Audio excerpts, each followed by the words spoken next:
Well,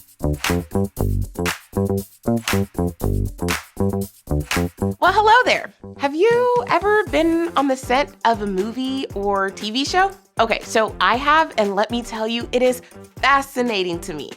I used to love going to be an extra or sit in the audience for shows and watch the magic happen. There were so many moving pieces, and sometimes we would end up being there way longer than expected. I had the tendency to get frustrated because of it, but when the show came out, it was always worth it. And that's because cooperation is hard work, but at the end of the day, things were better because of it. This month, we are exploring some things that God wants us to do together.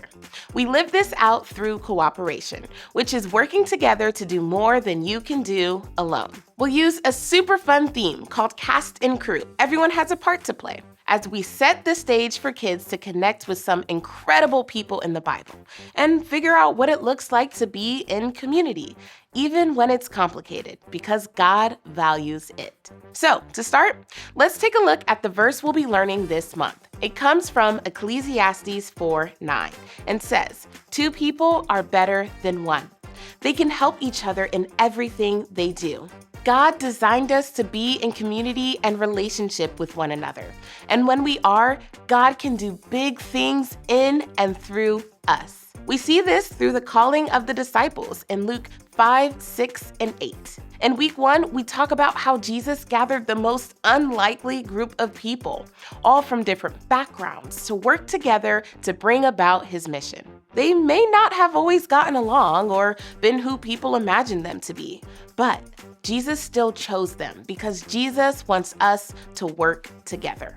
Then in week 2, we learn about how we can work together to help someone succeed. We head over to Exodus 17, 8 through 13, where Joshua and the Israelites are battling against the Amalekites. Moses needed people to hold him up literally in order for Joshua to lead the Israelites to victory. For week 3, we head to Nehemiah chapters 1 through 4 and chapter 6 verse 15, where the Israelites had to work together to solve problems. They had returned home to Judah, where everything was crumbling all around them, or at least the city walls. Nehemiah led the people to work together to solve a huge problem in only 52 days. Then we jump to Luke 5, verses 17 through 26, where we encounter 4 friends. These friends had another friend who was paralyzed and could not walk. They cared so much for their friend and wanted him to see Jesus that they pushed through the crowds to get him there.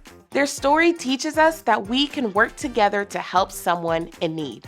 Lastly, we close out the month in 1 Corinthians 12, verses 12 through 27, with the early church. Arguments had broken out and sides were taken as believers struggled to come together. Paul wrote to them, encouraging them to use their differences and work together to point people to Jesus.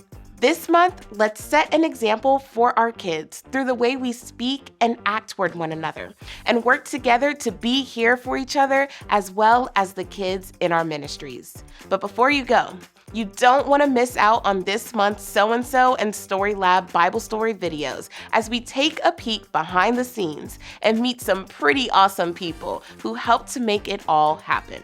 In addition, we provide supplemental videos called Get Real that help kids learn basic faith skills related to each month on how to hear from God, pray to God, talk about God, and live for God. You can find these in the media package or on the Orange store.